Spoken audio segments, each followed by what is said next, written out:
Masalan, mana shunaqa uylar nech pul turadi va ularni qaysi sayt yoki qanaqadir приложение orqali bilsa bo'ladimi?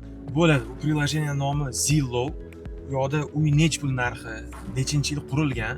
Bugun sizlar uchun amerikanskiy uylarni narxlarini tanishtirib o'tib ketamiz. Uyi chiroyliligini qarang. Bu uy narxi $538,000 ekan. Taxminan ko'ramiz hozirgi kunda. 4 ta yotoqxonasi bor, 2,5 ta hammom bor ekanda. 3900 kvadrat. Juda katta degani bu. Bu uyimiz 2005-yili qurilgan ekan. 5 yil oldin bu uy narxi 312,000 bo'lgan. Rostdan 312,000 uyi 5 yilda 538,000 ga ko'tarilib o'sib ketdi. Amerikada uy olsangiz, menimcha yaxshi investitsiya. Mana shu uy menga rosa yoqdi-da. Qarang, garajda отдельно haqiqiy amerikanskiy uy. Narxi nech pul ekan buni aka? Bu narxi $642,500 ekan.